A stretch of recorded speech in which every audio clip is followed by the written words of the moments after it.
Eu Aí, fiz aqui. Bom, bom dia, pessoal. Prazer para a gente ter aqui o nosso colega Rogério, vai apresentar o colóquio dessa semana. O Rogério fez graduação e mestrado na UERJ, depois foi fazer o doutorado lá na Unicamp, fora do país, né? Fez alguns pós-docs, né, na FRJ, na Unicamp, é membro da colaboração PR-Roger desde 2005, tanto um especialista em astropartículas, enfim, raios cósmicos, etc. Foi jovem cientista do nosso estado, foi professor da UF por muitos anos e agora nosso colega aqui no FRJ, no Vitor Teixeira. Por favor. muito obrigado, bom dia para todo mundo. Primeiramente, eu gostaria de agradecer a forma como tendo recebido aqui no Instituto. Queria dizer que eu estou muito feliz de estar aqui e estou muito animado para a gente colaborar, né? Então, assim, minha proposta para essa apresentação hoje, foi, embora eu pudesse ficar falando 3 horas do Observatório PRG, números de resultados interessantes que a gente tem, foi mostrar o quadro, mostrar, né? Minha proposta, mostrar o quadro geral o panorama da astrofísica dos raios cósmicos hoje e vários estudos fenomenológicos que a gente tem feito que possibilitam, sem dúvida, que a gente consiga colaboração, né, com vários membros aqui do Instituto. Tá cá? Tá passando, não. Tá nem para o lado, nem para baixo. Uhum. Muito obrigado. Ok. Ok, então, basicamente, o que eu estudo são os raios cósmicos ultraenergéticos, ok? Que são partículas que vêm do espaço. Elas têm as maiores energias que as partículas têm no universo. São, em sua maioria, núcleos carregados, mas também podem ser partículas neutras, né? Como fótons, nêutrons, neutrinos. Né? Tem ordens de magnitude acima das energias que a gente consegue nos aceleradores. E essa figura aqui, ela mostra o fluxo, né? Uma figura muito famosa, o espectro dos raios cósmicos, o fluxo dos raios cósmicos em função da energia. Uma figura muito bonita, né? Porque ela envolve várias ordens de grandeza. E a gente vê que, à medida que a gente aumenta muito a energia, o fluxo cai vertiginosamente, drasticamente, né? A energia que a gente está interessado no observatório PMG, que está alta, é acima de 10 a 18 elétron-volts, e o fluxo aqui é muito baixo, né? Por exemplo, ó, então, de 10 a 20 elétron-volts, o fluxo é uma partícula por quilômetro quadrado por século. Então, se você tiver um detector de 1 quilômetro quadrado, vai esperar, em média, um século para detectar uma partícula. Então, por isso, a gente precisa de observatórios, né, muito grandes, como o Observatório PRG. E por que a gente está interessado? A gente está interessado em saber o que sobre essas partículas. Primeiramente, quais são a origem dessas partículas, quais são as fontes, né? Qual é a composição química, né? A gente vai ver que a gente não detecta essa partícula diretamente, detecta uma baixíssima dela, a gente detecta o produto da colisão dela no topo do atmosfera. A gente não sabe se é exatamente gênio, gênio. Como elas conseguem se propagar até a Terra, interagindo com os fótons do fundo, com os campos magnéticos, e quais são os mecanismos nas fontes que permitem a ela alcançar tamanha aceleração, né? Aqui é importante falar que esse quebra-cabeça não é fácil, primeiro porque eu já falei, o fluxo é muito baixo, a detecção dela é indireta, a gente vai ver. Aqui está o exemplo, por exemplo, de uma fonte que está emitindo próton, né? Esse próton, ele interage ao longo da sua propagação. Nessa interação com os fótons do fundo, ele perde energia. E mais do que isso, como ele é partícula carregada, ele não vem em linha reta. Ele deflete no campo magnético, que está aqui representado por esse desenho. Então, quando você olhar daqui na Terra, você reconstrói muito bem a direção dele e fala, ele veio daqui, mas no fundo ele veio de lá. Então, isso é uma coisa muito difícil. No entanto, quanto maior a energia, menor a deflexão, mais chance a gente tem de correlacionar a direção de chegada com a direção das fontes. No entanto, quando ele interage, ele produz píons, né? Que decaem, a gente produz, nessa fotoprodução de píons, você tem aí fótons e neutrinos. Os fótons e neutrinos são partículas neutras, então eles viajam em linha reta, né? Então, o fluxo deles é bem menor que o de raios cósmicos, só que se você detectar essas partículas, você tem a direção das suas fontes, tá?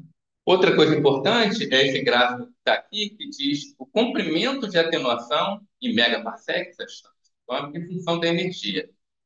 Então, aqui está representado por próton e ferro, né? Próton em linha pontilhada, ferro em linha sólida. E aqui está envolvendo, está mostrando os diferentes canais de perda de energia. Foto de íons, produção de pares, fotodesintegração, expansão inversa. Se você somar todos esses canais, você vê que a energia é muito alta, 10 a 20, né? O comprimento de atenuação já é muito pequeno, menos que 10 megaparsecs. Então, isso significa que, se uma partícula saiu da fonte com energia de 10 a 21, ela vai andar muito, muito, muito pouco e já vai perder drasticamente a sua energia. Aí tem o outro lado. Se você, lá com o teu observatório PROG, você detecta partícula muito energética e sabe que as muito energéticas, elas perdem energia rapidamente, elas têm que ter vindo de próximo. Tem que ter vindo de uma distância muito próxima da gente, fontes do nosso universo local. Como o nosso universo local, ele não é homogêneo, ele é heterogêneo, tem mais matéria de um lado que do outro, a gente espera também que a distribuição dos raios cósmicos seja correlacionada com isso. Então, a gente espera ver anisotropia nas nossas distribuições chegar. Ok, como eu falei para você, o fluxo é extremamente baixo, então a gente precisa de um detetor com uma área extremamente alta. Então, a área do Observatório PRG, que fica na Argentina, opera de Cordilheira dos Andes, é de 3 mil quilômetros quadrados, que dá uma área equivalente a 2 vezes a área da cidade de São Paulo. Então, essencialmente, a gente trabalha com detetores de superfície e detetores de fluorescência, que são os principais detetores do Observatório PRG. O que acontece? Quando o raio cósmico vem de fora do espaço, ele interage no topo da atmosfera e você não detecta a partícula que veio de fora. Você detecta o produto dela. Então, você tem aqui uma cascata com bilhões de partículas com energia muito, muito alta. Essas partículas, quando passam na atmosfera, elas oxidam as moléculas de nitrogênio, que quando excitam, emitem luz na faixa de ultravioleta, que são captadas pelos nossos telescópios de fluorescência, funcionam da ordem de 15% do tempo. E quando elas chegam no solo, elas são detectadas pelo nosso detetor de superfície, eles atravessam tanques com água e produzem radiação Cherenkov. Eu adicionei aqui, porque é importante para essa apresentação, uma nova técnica que a gente vem utilizando há cerca de 10 anos, uma escala de 10 anos, que se tornou madura nos últimos anos, que é a seguinte: quando o raio cósmico, o chuveiro passa na atmosfera, ele também emite ondas eletromagnéticas na faixa de rádio. Então, com antenas, a gente consegue detectar essas ondas eletromagnéticas e a gente consegue reconstruir o raio cósmico, uma técnica que madura, né, que se tornou madura nos últimos anos. E ela tem a vantagem em relação à técnica de fluorescência, porque ela funciona também 100% do tempo. Aqui está uma foto, né, aqui de um distante de superfície do observatório, do telescópio de fluorescência aqui, de olhos, e aqui foto de dois tipos de antenas que nós temos lá no observatório para detectar as ondas de rádio, tipo butterfly e LPDA. Eu só coloquei ela aqui porque elas são importantes para o restante da apresentação. Como eu falei para vocês, eu não vou entrar em todos os resultados do observatório PRG, nem teria tempo para isso. Vou falar somente os mais importantes. Quais são as principais medidas do observatório PRG? O espectro de energia, composição química da partícula primária, e procura por anisotropia nas direções de chegada. Né? Então, eu falei para vocês da cascata que é produzida. Quando essa cascata passa ao longo da atmosfera, a deposição de energia dela vai aumentando, chega no máximo e começa a diminuir. Né? Então, você tem aqui o gráfico da deposição de energia em função da profundidade atmosférica. Né? Essa posição na atmosfera, profundidade na atmosfera, o que acontece? O máximo da deposição de energia, nós chamamos de X máximo, e é uma variável que está relacionada com o tipo de partícula que chegou. Se for fósforo, se a gente integrar essa curva, que é obtida a partir de medidas com telescópio de fluorescência, a gente obtém a energia diretamente do raio cósmico. Né? Nem todos os eventos são detectados pelo telescópio de fluorescência, vários são detectados apenas pelo array de superfície. No entanto, a gente consegue correlacionar com outras quantidades, a energia do raio cósmico com outras quantidades distantes, que a gente chama de S1000, que nada mais é do que o sinal a 1.000 metros do core, que é onde o chuveiro bateria no chão. Aí, Desculpa. Da profundidade aqui é 100, 1.200, é da ordem de 700, depende da energia. Cresce, e aí vai ter outro plot para ter. Já mostro já daqui as três. Mas aqui a gente tem um espectro de energia, multiplicado por elevado a 2,5 de energia. Pessoas criativas viram que isso aqui que assemelha a uma perna, e essas características do espectro onde tem as quebras são características que o pessoal chama de joelho, tornozelo, até segundo joelho, e são características muito importantes, porque ela tem toda uma estrutura física por trás, né? Tornozelo, cada uma dessas interpretações. O OG, ele mede muito bem aqui nessa faixa de energia, que é o dado mais recente, que a gente vê essa posição. Em geral, está associado com a passagem de eventos com energia mais baixa, vem da galáxia, e eventos com energia mais alta que essa, vem de fora da galáxia, geralmente. Essa parte aqui é a parte da supressão, que normalmente a gente fala que é por conta do efeito GZK, que é por conta daquela interação dos raios cósmicos com os fótons do mundo, que faz com que as partículas percam muita energia rapidamente, a gente chama de efeito GZK, mas também está relacionado com a máxima energia que as fontes podem dar para esses raios. Tem essa dúvida, a gente acredita que é resultado, né, correto, seja a mistura dos dois efeitos. E o OG reportou recentemente essa nova característica que a gente tem feito do pé, que vai ter ajudado a gente faz um ajuste dos dados obtidos pelo Observatório PROD. Daqui a alguns slides eu falo melhor desses ajustes, vou deixar assim. Mas com esse ajuste você consegue inferir quais são as partículas que estão sendo emitidas nas fontes e com quais energias elas estão saindo da fonte, né? Então a gente interpreta essa característica como exatamente a passagem da contribuição das partículas de hélio para as partículas de nitrogênio. Né? Passagem aqui. Esse é o espectro de energia que a gente mede. Agora, sim, respondendo a sua questão, aqui está o dia, né? E aqui está a média dos. Então, você consegue ver aqui 70, 300, e que isso muda se a partícula for próton ou se for ferro, certo? O X máximo, ferro próton. O X máximo é maior, entra na atmosfera. Então, cada ponto desse daqui corresponde a um conjunto de eventos. Então, para uma faixa de energia, você tem, digamos, 1.000 chuveiros detectados. Pega esses 1.000 chuveiros, tira a média do X máximo desses chuveiros, a média você coloca aqui, gráfico da média. Nesse plot da direita, você pegou a distribuição do X máximo dos eventos e aí você tira o RMS, plot do gráfico da direita. O que você tem? Você tem que as predições aqui para prótons estão representadas mais de um, porque são modelos de interação hadrônica extrapolados para energias acima do LHC, e para ferro está aqui. Então, o que você observa? À medida que a energia vai aumentando, você está indo para a posição 7, essencialmente tudo próton aqui, perto de 10 a 18, e depois disso a composição vai ficando mais misturada, vai ficando mais pesada, você vai tendo núcleos mais pesados. O que, do ponto de vista da mesotropia, é um pouco complicado, porque os mais carregados que defletem mais no campo. No entretanto, elas vêm de mais próximo, porque elas perdem mais energia rapidamente. Então, isso talvez seja até uma coisa que no início do OG as pessoas acreditavam que fosse mais próximo aqui para cima, não, a gente está vendo com partículas mais pesadas. Ok, então vamos olhar agora para as direções de chegada dessas respostas. Como eu falei, quanto maior a energia, mais fácil você correlacionar a direção de chegada com a direção da fonte. Essencialmente, o que a gente tem? A gente tem que, quando a gente plota aqui um mapa em coordenadas galácticas sobre a densidade, né, a gente está procurando excesso ou déficit de raios cósmicos, a gente tem que, nessa região aqui, a gente tem excesso de 4, enquanto outras a gente tem déficits aqui, né?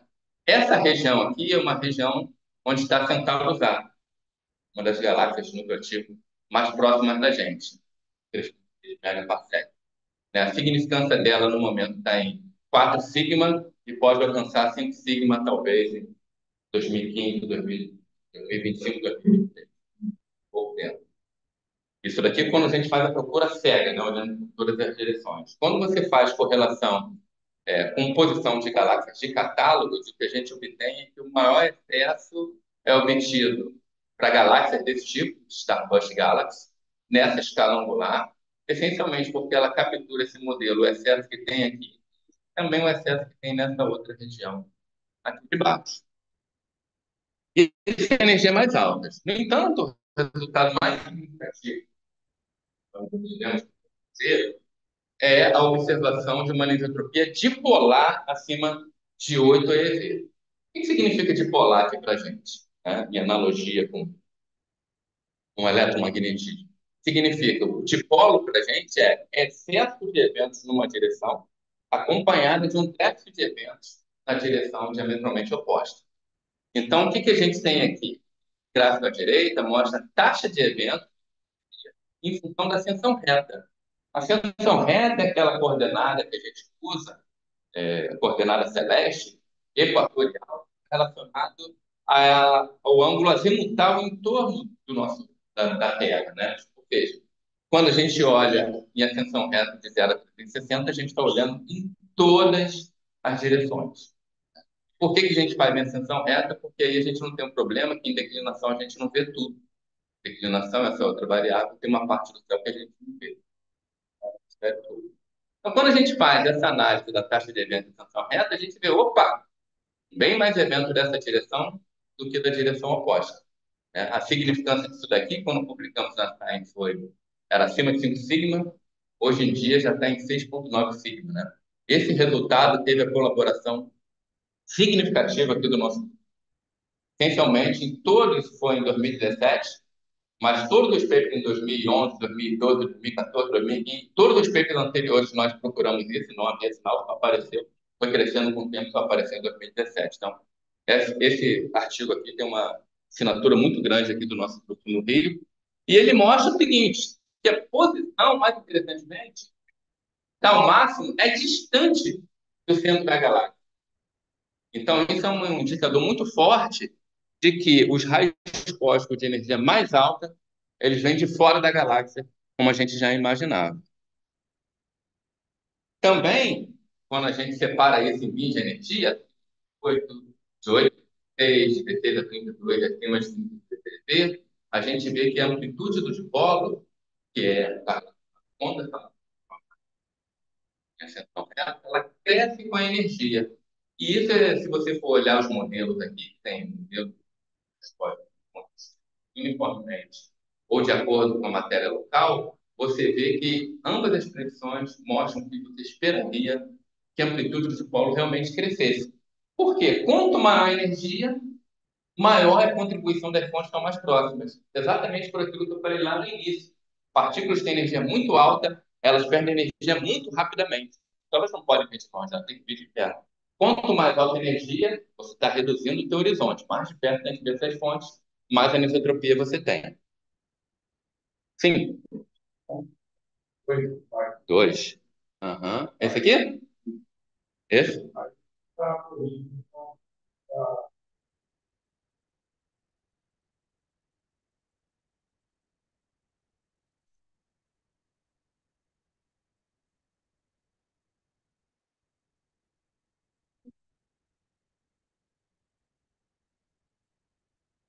A gente não leva em conta isso aqui, não, mas esse efeito que você está falando, ele é muito pequeno, ele é da ordem de 0,7% da quantum gauge effect, que você está falando.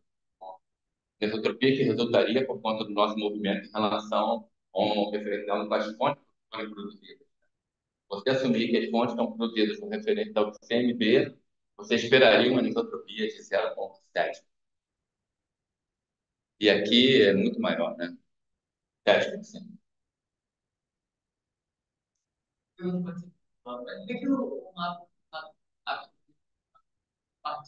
Ah, tá. Essa parte branca? Não. Joga, é uma pergunta importantíssima. Essa parte aqui é porque a gente não vê, é uma parte que a gente não vê. Como a gente está localizado na Argentina, a gente não consegue ver a esfera celeste toda. É, é na Argentina.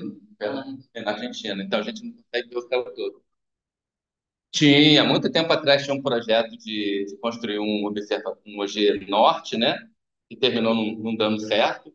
Então, agora o que a gente faz, o que as agências falar, não, vocês têm que se virar com o que tem. Então, a gente tem um experimento aqui, que é o Observatório PRG, tem outro experimento nos Estados Unidos, que é o Telescope Array, bem menor que o nosso, acho que menor, 4 vezes nosso.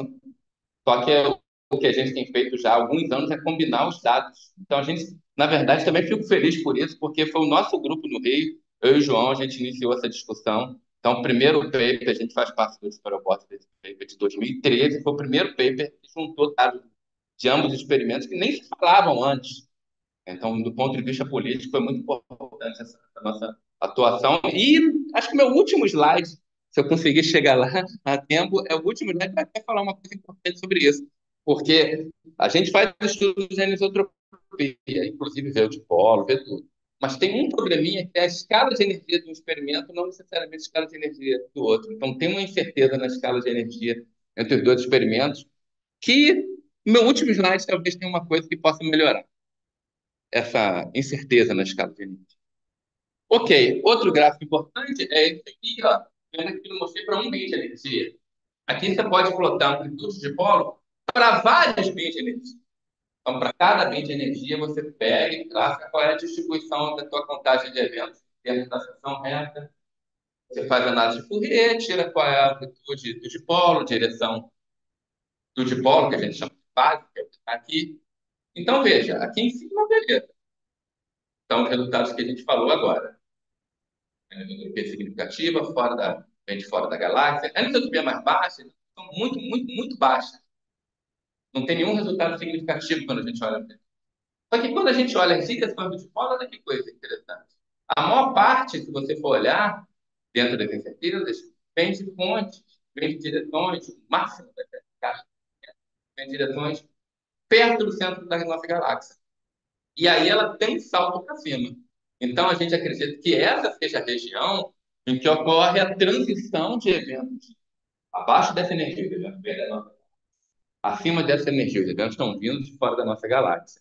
E essa, curiosamente, é a mesma posição que tem no espectro de energia no tornozelo, no figura que eu já mostrei para vocês, e a mesma quebra que tem lá no Mesh Composition, no gráfico do X máximo, também tem a mesma quebra na mesma posição. Então a gente acha que está relacionado com essa transição. Uma coisa que eu estou trabalhando agora, e acho que até o final do ano vai ter mais 2 papers sobre isso, é que é o seguinte: veja como isso pode ser complicado. Se a gente voltar aqui, que é basicamente esse gráfico aqui que a gente estuda para cada BIM. Imagina que um BIM anterior, os eventos estão vindo da galáxia. A voltagem seria maior que desse lado aqui, perto dos 270 que é o centro da galáxia. Mas depois começa a ter uma transição.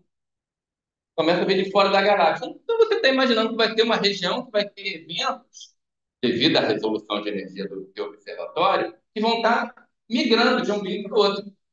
Então é difícil você fazer análise naquele evento, porque aquele evento está contaminado. Então, evento fora da galáxia. Está entendendo? Então, o que, que eu estou querendo dizer com isso? Que uma coisa que a gente está fazendo para esse ano, em colaboração com a Marte, é esses estudos aqui são feitos em termos da energia reconstruída dos eventos. Não a energia verdadeira do recorde.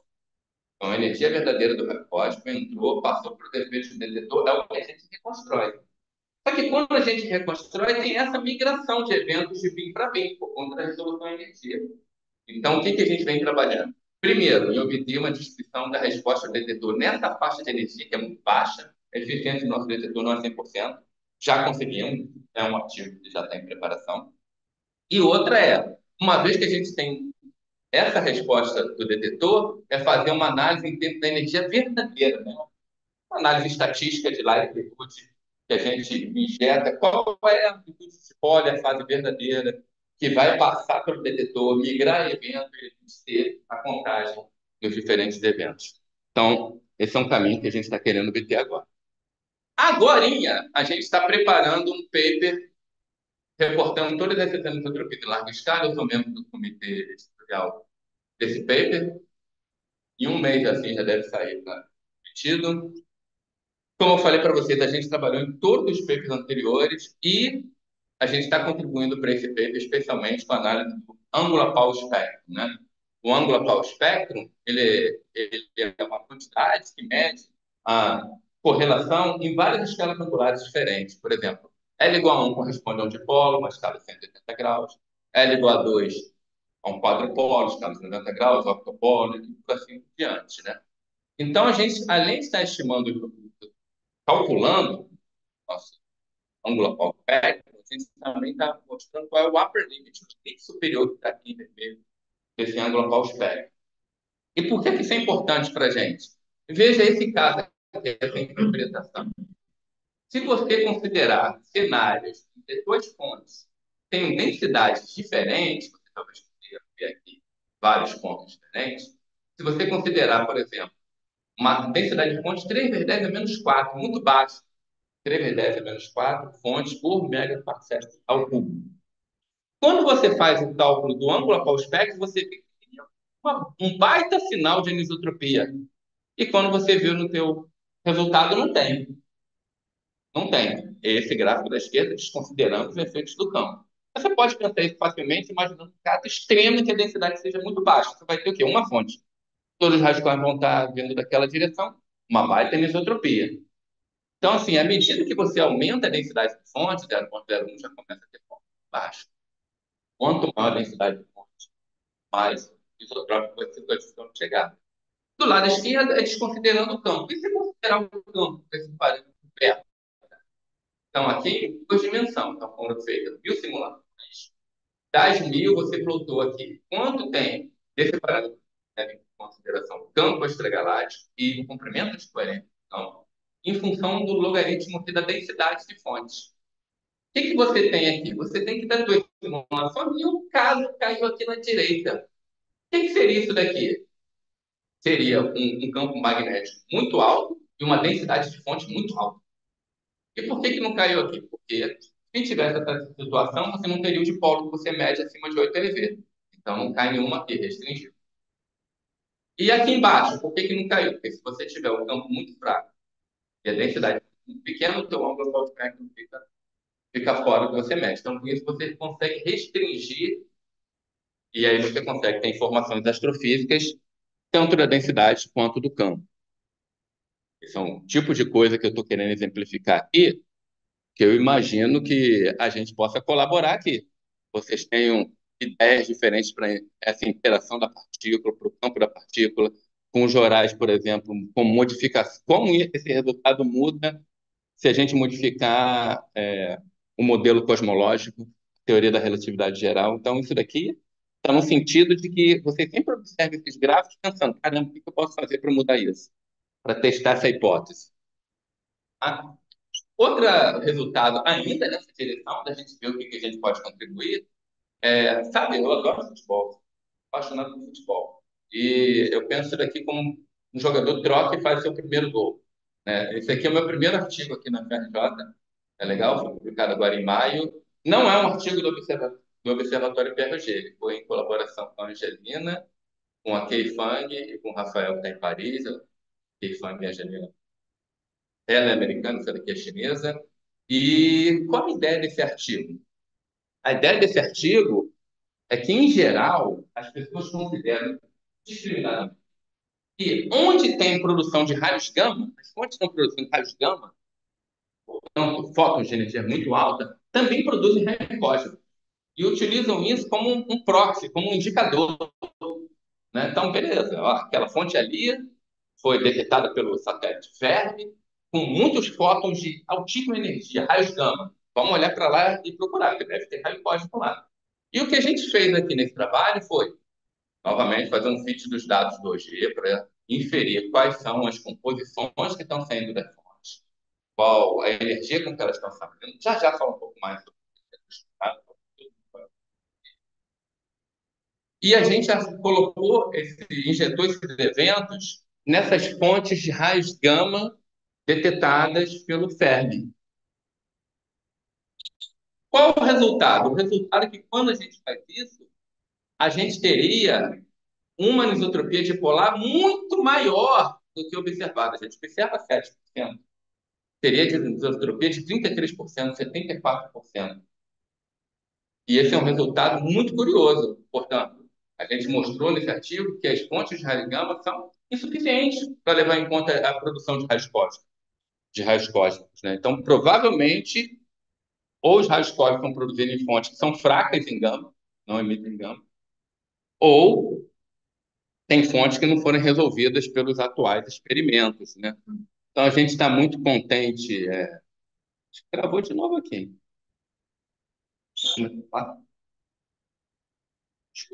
Ah, desculpa.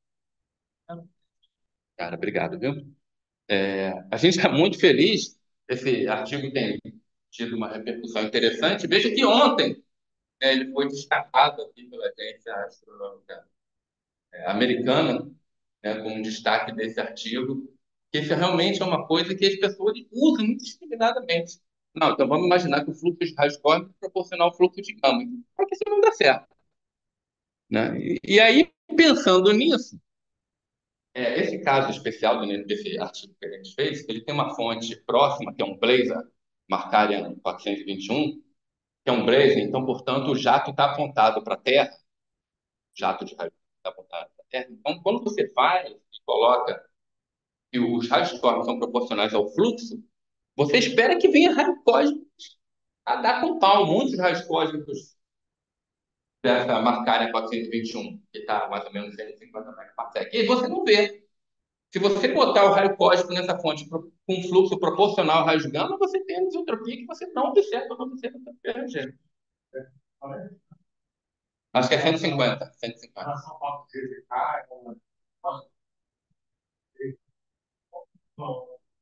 Em 8 EV, sim. Em 8 EV, eu acho que chegaria. É, tem. Tem. Exato. E aí, o que que acontece? O fluxo dela é muito alto. A queda vai. Eu fiz a dele. Aí, o que que a gente começou a pensar? A gente começou a pensar que, poxa, esse pessoal, nós, a gente usa sempre considerando esse fluxo de raios gama, mas sem considerar muito a geometria da emissão. Qual o ângulo que a emissão do jato faz com a linha divisada Terra-fonte? E a gente começou a trabalhar isso com a Sara, sendo essa ideia de trabalho, eu estou orientando o mestrado. E então, o que que ela faz aqui? Ó, veja isso daqui, pessoal do lab, tudo. A gente pode fazer tranquilamente, ou chorar, a gente pode mudar o campo. Porque o que que tem aqui entre a Terra e a fonte? Tem campo magnético turbulento aqui no meio. Então, quando esse raio cósmico sair naquela direção P ali, ele vai fazer o movimento difusível, eventualmente, dependendo do campo. Certo? E vai chegar aqui. O que que a Sara está querendo estudar? Ela fez pronto, ela imaginou que esse ângulo aqui fosse de 40 graus, que o campo fosse 100 nanograus, o comprimento de 0,1 megaparsec, e viu qual é o fluxo de eventos, né? Contagem de eventos em função da energia que chega aqui na Terra. Tá certo? Essa energia crítica é a energia que só depende, uma quantidade que depende do campo, do comprimento de 40 do campo. Basicamente, essa energia crítica marca a transição. Acima dessa energia, o movimento é balístico, abaixo dessa energia é difusível. Então, o que que acontece aqui? Ela se mudou com E elevada dN, dE elevada a menos 1. Então, isso deveria ser flat. Sim, uma distribuição uniforme. E você vê que ela tem desvio em relação a isso. É muito interessante que você vê que esse desvio que está aqui é por conta do efeito GZK. Partículas de energia muito altas que saem daqui, que perdem energia, vêm para cá. E essas daqui são mais interessantes ainda, porque o movimento ficou, veja que para cada distância. Né? Então, por exemplo, 20 megaparsec está aqui, mas está 80, perdeu muito evento para baixo energia. Por quê? Porque o movimento ficou tão difusivo, ela ficou andando tanto tempo até chegar lá na Terra que ela excedeu a idade do universo. Então, a gente chama isso de horizonte magnético. Tem tudo a ver com o trabalho que a gente está lendo de horário, então a gente pode mudar. Por exemplo, isso aqui está assumindo que é um modelo lambda CDM, né? Se você mudar esse modelo, pode mudar. Se você mudar a distribuição dos fótons do fundo, esse resultado muda também, né? E aquele ajuste combinado que eu falei, agora eu digo um pouco mais sobre ele. O que que a gente faz nesse ajuste combinado? Foi um código desenvolvido pelo nosso grupo, né, em colaboração com o Bruno Lago, o aluno do Maurício, que agora está PET, O que que a gente faz? Baseado nos resultados do G, que são o espectro de energia e a composição química, a gente quer saber quais são as características da fonte. Ou seja, a gente quer saber, a gente assume, por exemplo, nesse caso aqui, de exemplo, que as fontes têm uns homogeneamente, são distribuídas homogeneamente pelo espaço, com igual luminosidade, e que elas injetam hidrogênio, hélio, nitrogênio, silício e ferro. Ah, muito bem. Quanto de cada? Qual fração? É um parâmetro livre. A fração de hélio, fração de próton, né? Tudo vai sair do ajuste. Qual é a rigidez máxima, né? Rigidez é sobre V, né? É sobre V. Então, está relacionado, por exemplo, se a rigidez for 10 para o próton, o hélio, que tem carga 2 vezes maior, vai acelerar até 20. Entendeu? E vai escalonando com Z, número atômico. E a gente faz essa simulação e compara o resultado da simulação com o método de Light-Wood, com os resultados que a gente observa para o X-máximo. Nem esse para o X-máximo. Na verdade, o que a gente cita é a distribuição do X-máximo para cada bem. Mas aí você tem que, bem, esse daqui foi o que eu obtive, essa combinação aqui. Cada linha corresponde a uma família, né? Próton, hélio, nitrogênio, ferro. Quando eu somo, eu vejo que ajusta bem o X-máximo, ajusta bem o espectro, determino qual for o índice espectral da fonte, a rigidez máxima, todas essas características. Esse é o tipo de coisa que é um código que a gente pode trabalhar muito aqui em colaboração com vocês. Basta vocês terem ideia. O que que a gente vai mudar aqui? A gente muda isso, a gente faz a propagação. Pode ter novas estimativas, né? Nesse trabalho, depois de descobrir quais eram as características das fontes, quanto estava emitindo, com o espectro de energia, a gente guardou o resultado da simulação qual o fluxo de neutrino cosmogênico. Neutrino cosmogênico são aqueles neutrinos produzidos ao longo da propagação da resposta. Ele vai propagando, ele interage com os corpos do fundo e produz nitrogênio. Nitrogênio, produz neutrinos. Esses neutrinos a gente guardou e plotou aqui. Então, aqui uma distribuição otimista do fluxo de neutrinos, mais pessimista. Esse trabalho foi muito interessante também, ele tem grande licitação, porque ele é citado no scientific do experimento grande. Ele está no white paper do experimento grande, porque o experimento grande, como está aqui, é um experimento, se funcionar, se der tudo certo, ele vai ser gigante. Né? Hoje ele tem 3 mil quilômetros quadrados, que é 2 vezes a cidade de São Paulo. Ele vai ter 200 mil quilômetros quadrados. Se eu não me engano, acho que a área da Grã-Bretanha toda com antenas espalhadas. Né? Então, a maior parte dele vai ser na China, e a ideia dele é detectar aeroportos também, mas principalmente neutrinos, utilizando antenas de rádio, utilizando antenas, porque o neutrino ele vai interagir nas montanhas, vai dar origem ao tal, e o tal vai, portanto, emitir essas ondas, vai para um chuveiro, vai emitir essas ondas, vão ser detectadas nas antenas aqui nas montanhas. Né? Então, é um projeto que almeja ter 200 mil antenas, a maior parte dela na China, e tem gente do nosso grupo que está bastante envolvida com isso. Por exemplo, a Beatriz, que é aluna do João, né? Aluna do nosso grupo, está do doutorado. A gente chama esse projeto de Grand Heterogeneity. Então, o que que ela está pegando? Ela está testando as antenas do grande, os protótipos de antena do grande, lá na Argentina, lá em Malar. Então, é uma foto dela aqui abraçando a antena. Por quê? Com isso, ela quer testar a performance das antenas e quer ver se as antenas sozinhas conseguem disparar o trigger para o chuveiro de raio cósmico. E ela é exclusiva, ela vai usar o quê? Vai usar o trigger dado pelo detetor de superfície, o gel, pelos outras formas de detecção de raio cósmico 2G. E é muito interessante que ela, apesar de muito jovem, ela é a coordenadora dessa montagem, né? Ela foi lá já 3 viagens, montou lá as antenas e ela está liderando o paper que vai reportar isso. Ok, mas não tem só as antenas. As antenas do grande estão hoje, estão sendo construídas, porque na última década se mostrou que essa técnica de detecção de raio cósmico por onda na faixa de rádio é realmente madura. Né? Isso foi feito no que a gente chama AERA, o G Engineering Rate Array, que é um conjunto que tem 152 antenas, que funcionou funciona, está funcionando, mas desde 2012, por aí, que começou a estar na Terra.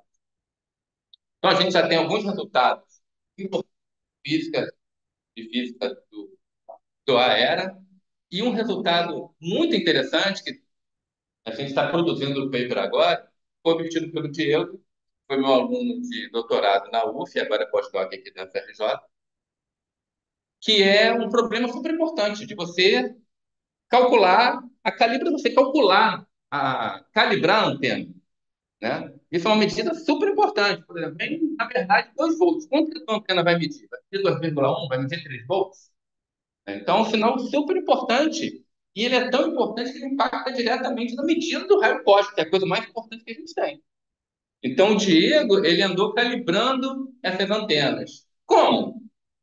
Tem uma forma de calibrar, que é você coloca uma fonte conhecida e faz, vê o quanto ela está emitindo, quanto a antena responde, só que isso pode não ser muito efetivo para medidas durante o período de tempo do observatório, depois de um ano, depois de 2 anos. E tem a própria incerteza da calibração daquela fonte que está produzindo. Então, o Diego, para isso, ele usa a emissão de rádio vindo da galáxia. A gente chama isso de calibração galáctica. Então, você tem um mapa de temperatura do céu para diferentes frequências, porque a gente mede de 40 até, de 30 até 80 MHz, frequência das antenas. E aí, o Diego pega esse mapa e convolui com a resposta da antena e mostra aqui qual é a potência esperada na antena em função da frequência, em função do local field real time, que é o tempo, é o período que a Terra leva para olhar para a mesma direção do céu, né? Aí você vê que aqui está mais forte. Por que que aqui está mais forte? Aqui, lá em Malásia, é o tempo que a galáxia está passando acima do sítio. E aí o Diego pega o que ele espera e compara com o que ele mede nas antenas. Então ele mede, a gente tem a medida periodicamente, a cada 100 segundos, as antenas ficam lá disparando para todas as antenas. E para todas as antenas a gente faz a calibração mês a mês. Então a gente esperado um medido daqui, bem a bem de frequência, a gente plota o sinal medido em função do esperado, faz um fit para cada frequência separadamente, a gente obtém qual é a constante de calibração daquela antena e qual o ruído naquela antena. Muito bem, é claro que a situação não é tão fácil, tem vários modelos de emissão de rádio do céu, aí nós listamos 7 modelos, então ele precisa levar isso em conta. Então ele tem que fazer isso para todos os meses, durante o período de aproximadamente 10 anos, para todas as antenas, remover fontes de ruído de banda estreita, banda larga. No final das contas, ele, depois de fazer isso tudo, você tem constante de calibração por frequência, você, para reduzir o espaço de parâmetros, você toma a média das constantes de calibração sobre todas as antenas e plota aqui para diferentes modelos. A LFMAP tem laranjinha, esse modelo U, que são os mais extremos, está aqui em azul. No final das contas, ele chega a uma estimativa que é super importante, antes de calibração e com a incerteza sistemática. A incerteza é a incerteza que vai para a energia. Então, é uma quantidade super importante que a gente obtém. Mais do que isso, ele pode ver qual é o comportamento, como que essa constante de calibração evolui com o tempo. Será que tem efeito de envelhecimento nas antenas? Porque os nossos outros detetores têm bastante. Por exemplo, o telescópio de fluorescência, as lentes ficam sujas, vermelho e tudo. Então, chega a ordem de alguns por cento por ano de envelhecimento. Mesma coisa acontece para os nossos tanques, por conta da refletividade do material, da fotomultiplicadora. Então, quando ele faz isso daqui para as antenas, então aqui tem, desde 2014 até final de 2020, a gente observa que tem uma modulação sazonal. Veja que esse tipo de modulação não seria vista naquela outra calibração, né? Então já é um ganho aqui. Então, quando você faz aqui em determinado período, você tem que corrigir a sua medida pela sua constante de calibração. Aí ele faz um fit. Esse fit tem um parâmetro relacionado a essa mudança, né? Se de envelhecimento ou não. E, essencialmente, o que o Diego mostrou aqui, se você olhar essa tabela, que isso aqui em 10 anos, É compatível com zero? Não, não entendemos. É uma modulação ainda desconhecida. Na verdade, é, isso aqui está corrigido por temperatura. Se não tivesse essa correção da temperatura, a modulação seria maior ainda. Então, mesmo corrigindo, não consegue. Uma possível explicação é porque a nossa correção da temperatura, a gente tem um sensor lá dentro do Low Noise Amplifier e tem um que, desculpa, da caixa onde ficam os filtros de amplifier, só que o Low Noise Amplifier ele fica lá em cima, perto da antena. Então a gente não tem qual é a temperatura dele. A gente usa a temperatura ambiente para isso. E ela pode não ser adequada, essencialmente porque em determinados momentos do dia a luz solar incide diretamente, então ela pode aquecer muito mais. Há uma suspeita que seja isso, embora a gente tenha feito correlação com a radiância solar, não tenha visto nada. Outra suspeita que eu acho até mais provável é umidade do solo, períodos de chuva e toda umidade do solo.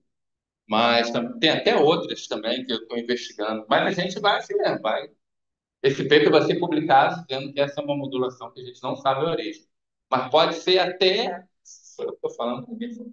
Pode ser, estou na minha cabeça, está relacionado em determinado período do ano, a gente está mais perto, mais longe do Sol. Né? Ah, aqui é 1,1, é 4%. Ah, aqui são 7 anos, 2014 e 2020. É, o período é anual, sazonal, né?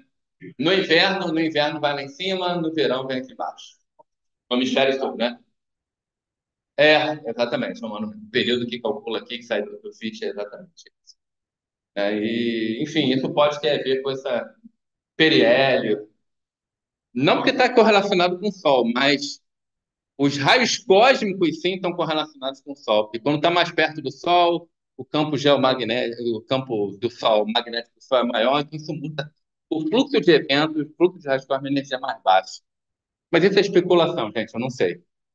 Mas, enfim, esse resultado que o Diego obteve, Diego é o coordenador desse artigo, está sendo feito, inclusive, esse é um artigo da FRJ, porque eu estou no membro do editorial board, o Diego e a Carla Bonifácio também está no editorial board, porque ela é task leader da monitoramento dos detetores a longo prazo. Então, temos 3 representantes da FRJ nesse artigo.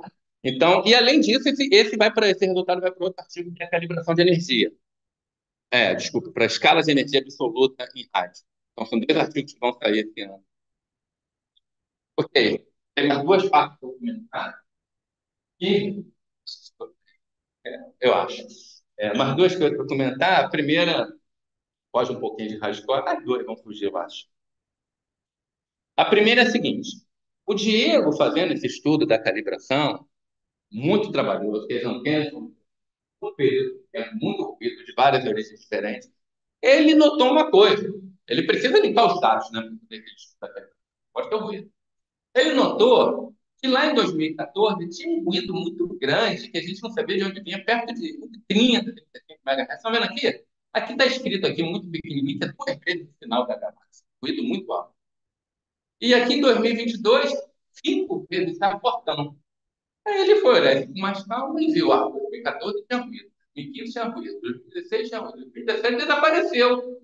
Ué, não tinha mais ruído, 2018 não tinha, 2019 não tinha, 2020 não tinha, 2021 não tinha. Agora voltou. Ah, quando a gente apresentou isso, alguém falou, cara, isso deve ter alguma correlação com o ciclo solar. O ciclo solar de aproximadamente 11 anos, né? Conta das reconexões magnéticas, né? Da região magnética do Sol. Isso faz com que tenha algum efeito, né? Aqui está o ciclo solar, o último tinha sido lá em 2014, e agora a gente está se aproximando de um novo máximo.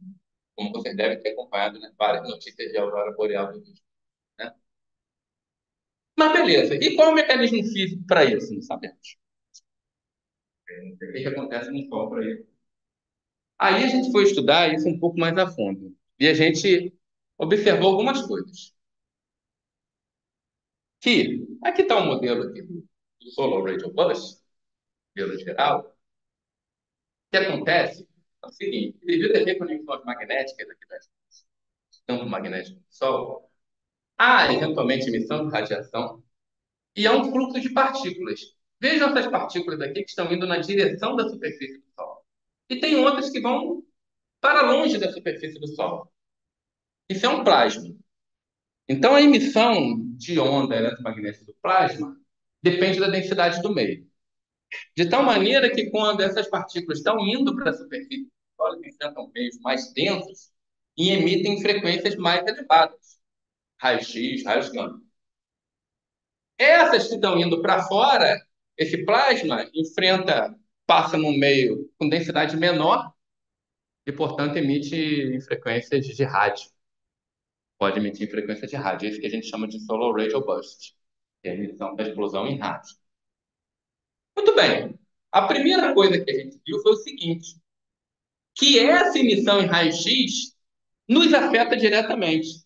Olha, mas que curioso, Rogério. Você falou que só detecta entre 30 e 40 MHz, que é na faixa de rádio. Como que o raio-x vocês podem detectar? Não é o raio-x que a gente detecta.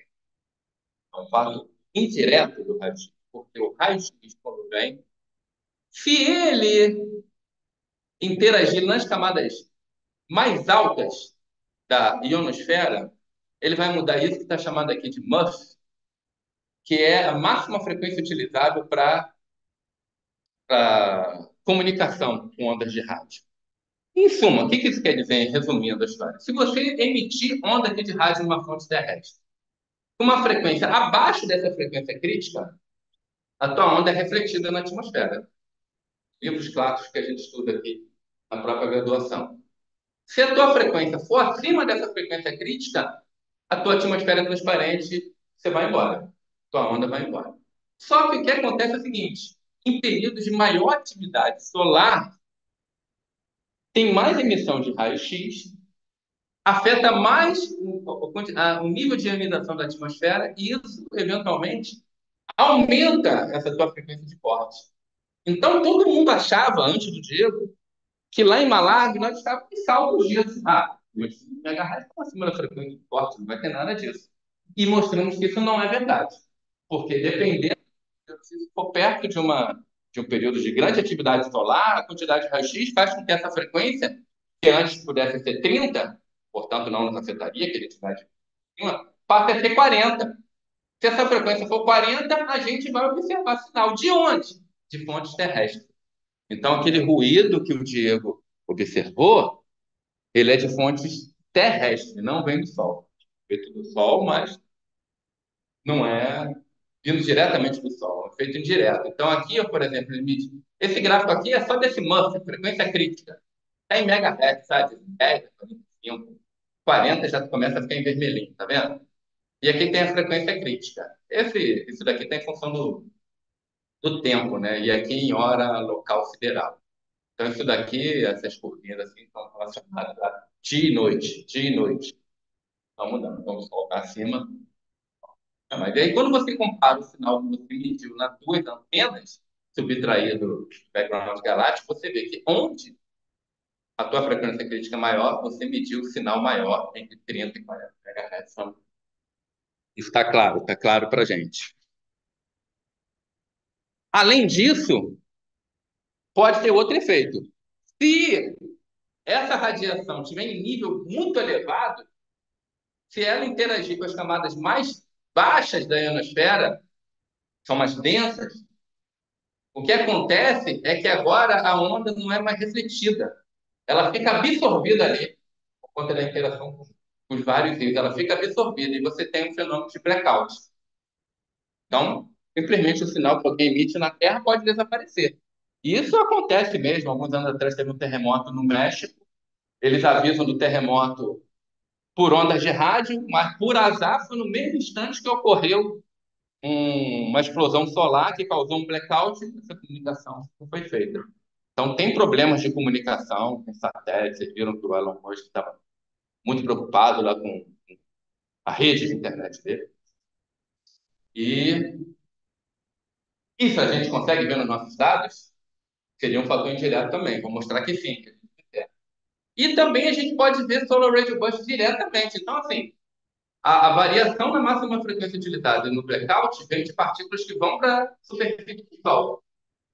A emissão que a gente detecta solar radio burst são para as partículas que estão indo para fora ejeção de massa coronal, entendeu? Então, essas partículas estão indo para fora do Sol, estão enfrentando meios com densidades menores, elas vão emitindo na faixa de rádio e, eventualmente, essas partículas até chegam à nossa atmosfera. Quando chegam à nossa atmosfera, são guiados pelas linhas de campo para os polos, produzem as auroras, né, que a gente observa e vocês viram que na outro fim de semana teve a maior explosão solar em 20 anos. Então, assim, aqui um evento. O Diego, nesse momento, ele estava mais interessado em olhar para o blackout. Então, ele olhou no site da NOAA, né, que é essa agência americana de atmosfera e oceano, ele procurou dados de blackout. Onde é que tinha blackout? Vai ser um blackout aqui de dia 8, nessa janela de tempo aqui que ele marcou com essas linhas vermelhas. E ele foi olhar para ver se tinha blackout. Para surpresa dele, não tinha um blackout, tipo radio burst, do tipo 3. Tem classificação tipo 3, tipo 2, que depende da, da duração do burst, da forma como acontece. Muitos deles começam numa frequência, depois eles têm um drift para frequências mais baixas, justamente porque são as partículas enfrentando densidades diferentes, uma mudança na emissão da radiação solar. Então, ele viu esse Solar Radio Burst. Veja que esse evento, o explosão solar, aconteceu exatamente quando o Sol estava acima de Manaus, né? Acima lá da Argentina. Esse aqui é o outro muito interessante, que é do tipo 4. O tipo 4 ele é bem mais extenso, tá vendo? Ele cobre todas as frequências e ele é longo, ele é meio que contínuo. Esse daí tem totalmente a ver com a ejeção da massa coronal ao longo da viagem até a Terra, né? Por isso que dura dias, né? Porque essa viagem pode demorar 4, 5 dias. Portanto, ela vai emitindo ao longo da propagação. Então, foi uma coisa que a gente achou muito interessante. Esse daqui é o último, fechar. O último Solar Radio Burst. Olha que interessante, eu acho que essa figura aqui, eu gosto muito dela, porque ela exemplifica todos os casos. Aqui, o que que acontece? Tinha um monte de sinal aqui entre 30 e 35. O que que era aquilo aqui? Era um ponto terrestre. Era porque a atividade solar estava intensa, a frequência crítica estava alta, a gente estava medindo ruído. Mesmo esse ruído desapareceu aqui na janela de blackout. Aí o que que aconteceu? Raio-X lá que vieram do Sol ionizaram tantas camadas mais baixas da ionosfera que causou um blackout de comunicação. Nem essa daqui foi emitida na Terra passada. E, além de tudo, a gente vê aqui um Solar Radio Burst do tipo 2. Né? Então, essa figura eu acho muito interessante. A gente tem a ideia também, voltando agora, o próximo passo é a gente procurar por correlação com as partículas carregadas, né? Porque se tem exceção de massa por nós, as partículas estão vindo, a gente espera que nos nossos tanques a gente meça um fluxo, não de raio-cósmicos, individualmente nos tanques a gente detecta essas partículas. E se a gente de fato detectar, esse artigo vai para frente. Finalmente, sem querer tomar muita paciência, esse é um último trabalho, né? Você vê que estou falando aqui várias possibilidades de colaboração, alguns eu tenho mais experiência, outros eu tenho menos experiência. Esse é um trabalho que me iniciamos há 5 anos atrás, 6 anos atrás, que é monitoramento dos aerossóis da atmosfera. Qual é a motivação para isso? Lembra que eu falei para vocês que o raio cósmico passa, excita as moléculas de nitrogênio, que produzem luz na faixa de ultravioleta, e elas, a luz haja desde o eixo aqui do chuveiro até o telescópio. E essa quantidade de luz que é importantíssima, porque é dela que vai a energia do raio cósmico. A quantidade de luz é proporcional à energia. Então, é uma medida super importante. E essa medida é muito afetada pelos aerossóis. Porque ao longo da propagação daqui até aqui, entre o chuveiro e o telescópio, se tiver aerossol aqui no meio, a luz é atenuada, a radiação é atenuada. Então, lá em Mogi, a gente provavelmente é a região do mundo que a gente monitora melhor a atmosfera. Então, assim, a gente tem várias, né, formas de monitorar. Uma delas é um feixe de laser que fica no centro do array, fica disparado em cima, a cada 1 hora, e os telescópios fluorescentes observam o sinal, sabe qual é a energia emitida, observa o sinal e calcula qual foi a atenuação ao longo da propagação e calcula quanto está sendo perdido pelos aerossóis, que é a maior fonte do nosso cálculo de energia. Mas também temos outros unidades, que eu vou falar já. Fica disparando para cima, ele volta e você consegue fora do campo de visão do observatório, dos telescópios, para não atrapalhar a medida, saber qual o conteúdo em aerossol. E a gente pensou, caramba, nessa época eu estava lá em Volta Redonda, olha como é que é a foto de Volta Redonda, por conta da CSN. Uma atmosfera muito carregada, muito poluída. E os aerossóis são muito importantes, porque eles têm impacto muito grande na qualidade do ar, na nossa saúde, né? Já vi depois falando, né, que é a maior causa de morte prematura no mundo.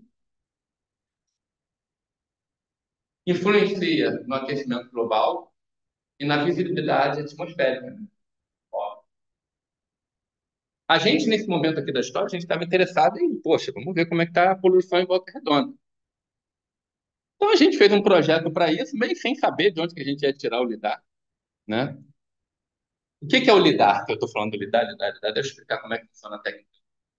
Você tem um feixe de laser, o laser é disparado para cima, um laser pulsado, o laser retroespalha, pode a colisão com as moléculas e aerossóis.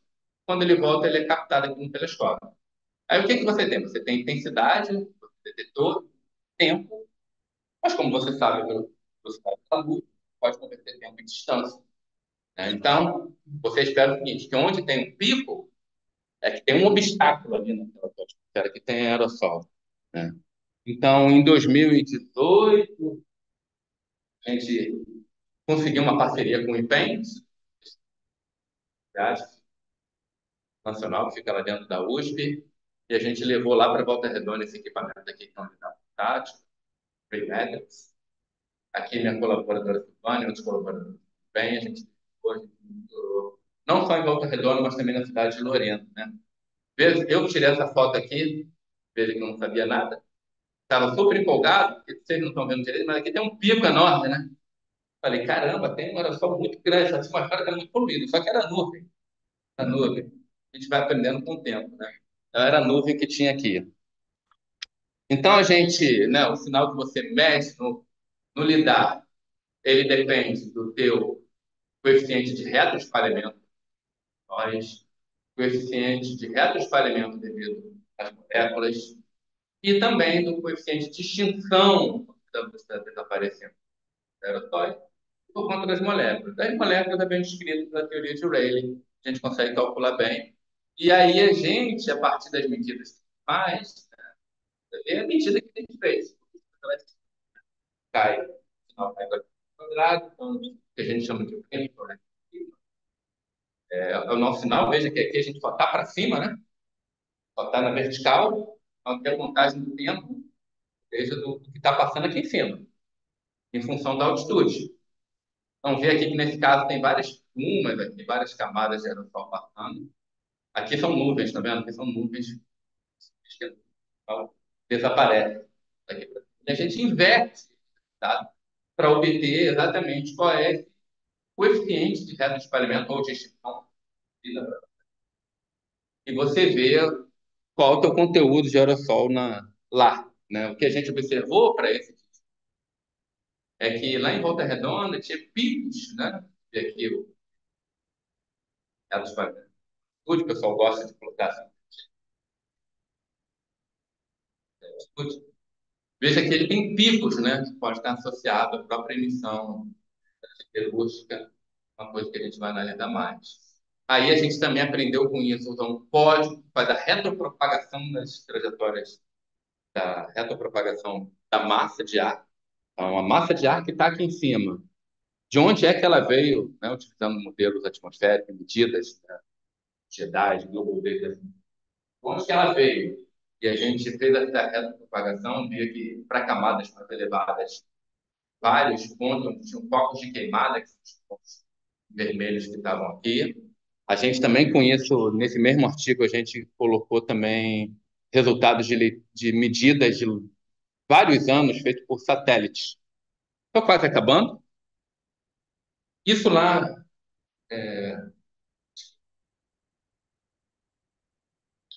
quais são os próximos passos, né? Aqui o nosso grupo, nós fomos contemplados no projeto temático da FAPESP, com o Universal. Então, a gente está montando o nosso lugar. Então, com isso, a gente adquiriu um laser, perto de 400 joules. Tá aqui a foto do laser, aqui sou eu, né? Sou eu lá no IPEM em São Paulo. Então, a gente dividiu o laser. Por enquanto, a gente só tem 1.064 nanômetros, mas já compramos, tá para chegar ao 532, 355 nanômetros. Pra gente colocar aí de volta. E a gente está para trazer nas próximas semanas aqui para o Rio de Janeiro. Talvez a gente leve primeiro para Volta Redonda, né? Então, colaboração muito bem-vinda nesse respeito. O que que a gente quer medir? Para várias regiões diferentes do nosso estado. A gente quer medir o perfil vertical de extinção de aerossóis, tamanho das partículas, porque a gente vai fazer medidas diferentes. Essa altura da camada limite planetária, essa camada mais baixa da atmosfera, que ela sofre todo o efeito de todas as atividades que fazemos aqui, com a variação de noite sazonal, a altura das nuvens e fazer correlação com os satélites e trajetórias. Já sabe fazer. Também a gente faz parte dessa rede latino-americana, chama Lalinet, que é uma rede de latino-americana. A gente não tem muitas, mas já tem na Bolívia, tem em São Paulo, tem no Amazonas, tem no Rio Grande do Norte. A gente é um novo ponto aqui no Rio de Janeiro. E fazendo parte da Lalinet, a gente vai poder validar dados dessa missão espacial super importante, Amphicar. A gente vai ter dados, né? Que a gente vai tentar privilegiar esses dados, que a gente vai fazer da rede, e a gente vai contribuir para validar esse sinal. Eles dizem que a gente compara com o que a gente pediu, o local, né? Então, o Amphicar está para ser lançado, foi adiado, a ideia é que fosse lançado espacial agora em maio. Então, ela vai ter vários sistemas aqui, né? Um lidar, ter radar para medir as nuvens, fogo espectral, radiômetro, isso aqui são os objetivos, né? Essencialmente, estudar a relação entre nuvens e aerossóis, porque uma das maiores fontes de incerteza para previsões do aquecimento global é o conteúdo em aerossol e a relação dos aerossóis com as nuvens, né?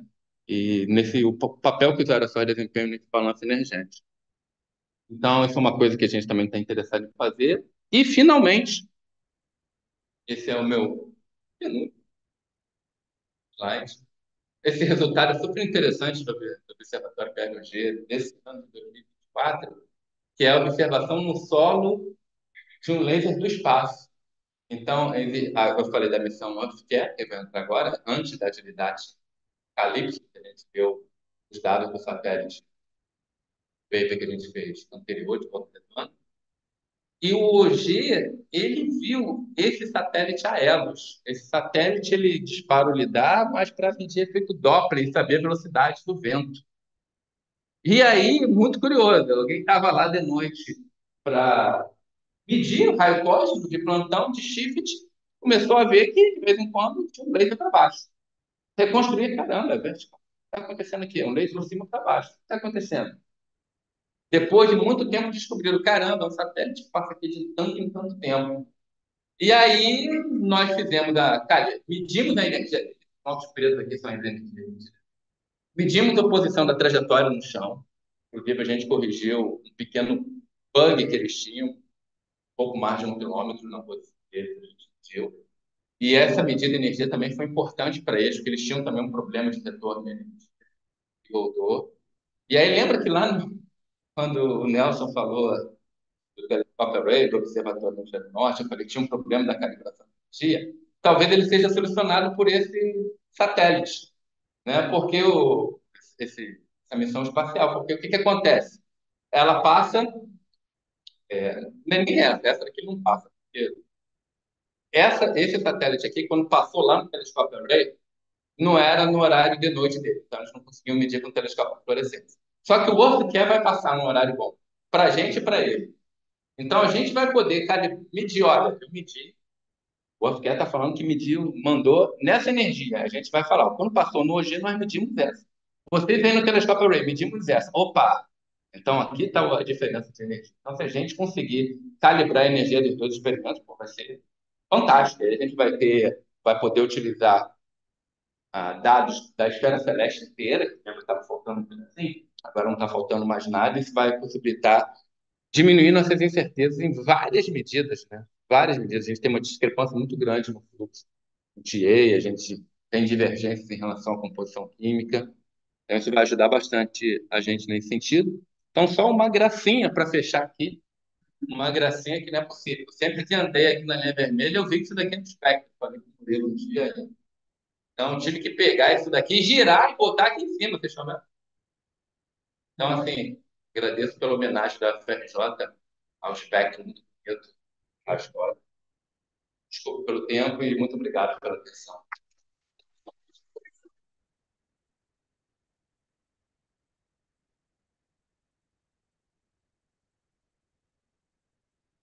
Deixa eu ver, tipo,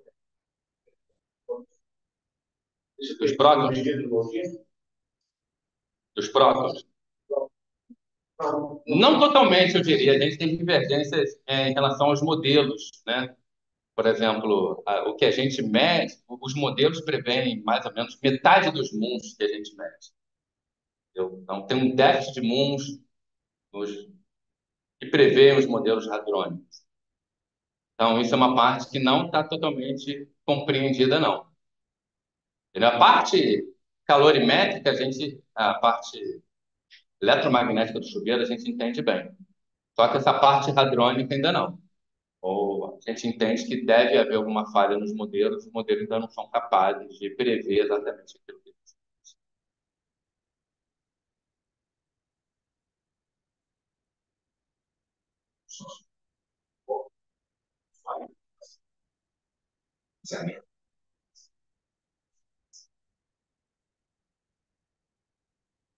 Ele envolve 400 pesquisadores de muitos países, acho que 16, 17 países. Tem na Europa, tem bastante na Europa. Os Estados Unidos saiu, né? Os Estados Unidos saiu, mas tem bastante da Alemanha, por exemplo, da Itália.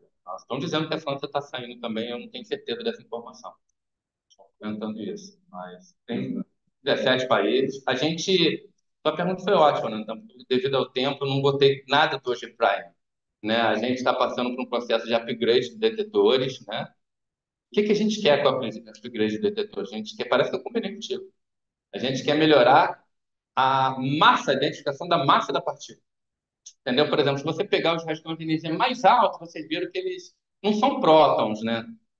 Então, é misturado. Pode ter próton, mas pode ter nitrogênio. E nitrogênio deflete muito mais, você perde correlação com a fonte.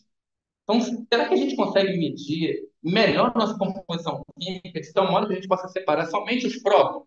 Porque aí os prótons devem dar essa correlação com as fontes. Zero, que a deflexão é menor.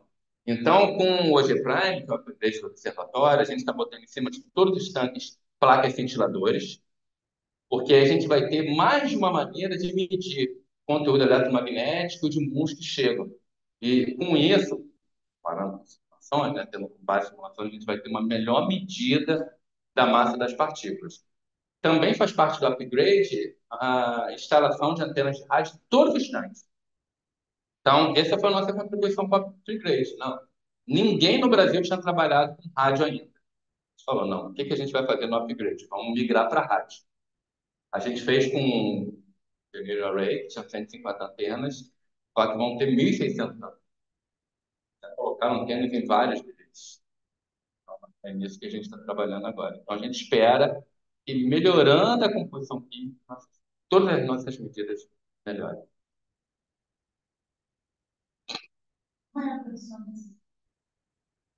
Como é a produção? Eu acho que, eu acho que é uma fábrica. Quem faz isso é da Alemanha e da Holanda, né? Pelo que eu entendo, eles contratam uma fábrica de lá, não sei se da Holanda. Mas é muito barato, né? Essa é a vantagem da antena. Por isso que o grande quer botar 200 mil antenas. Não teria como botar 200 mil antenas. Então, menos que 10 mil reais. Da ordem de 10 mil reais. O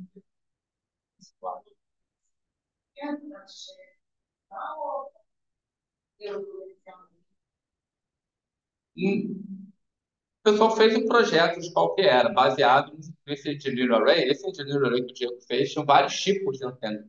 Senão fica complicadíssimo trabalhar com isso. E aí notou-se, por exemplo, que uma das antenas tinha mais reflexão do sol, outras não.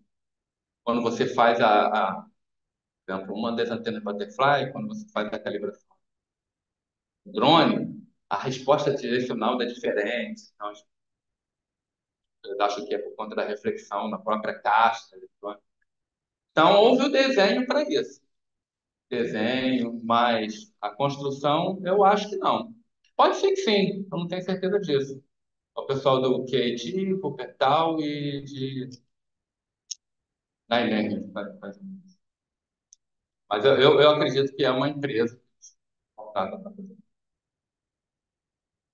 É, tem sentido na fala de gente. Aham. Tem alguma esperança da máquina que chega de maneira primária? Ah, Mas, do sol, depois do sol. quando ele chega, Chega. Então, é a aurora boreal. É a aurora boreal. Chega, chega. E a gente vê. Existe um modo que a gente chama de scaler, que é assim, quando é um raio cósmico desses gigantes, ele tem que disparar pelo menos 3 estações. Mas os raios de energia mais baixa, eles ficam disparando cada estação individualmente o tempo todo. Entendeu? Então são esses que estão disparando nos próprios tanques individuais. Esses chegam, sim. e você tem uma ideia do topo, né? Quando chega na Terra, qual que é o texto e tal. Ah, acho que a gente está falando aí de algo de Jeve para baixo. Jeve para baixo. Na verdade, tem vários estudos desses que mostram. A gente faz, quando pega a contagem desses, a gente tem vários períodos. Tem períodos anuais, tem períodos semanais, tem períodos de 15 dias. Você faz a transformada de Fourier para obter a frequência, e são todos relacionados com o Sol.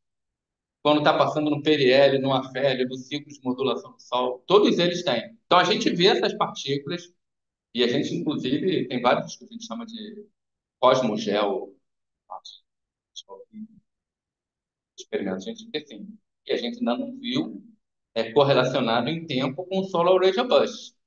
Que a gente, a ideia é que tem detectado um Solar Radial Burst, a gente procura ali numa escala de 5 dias, mais ou menos. É o tempo que levaria para chegar. Né? A radiação não, a radiação leva 8 minutos para chegar. Mas essas partículas, eventualmente, pode levar até 4.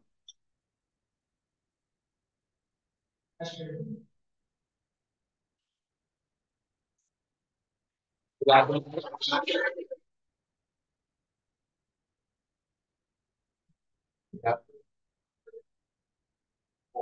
Ah, obrigado. Pô, foi difícil, é muito difícil.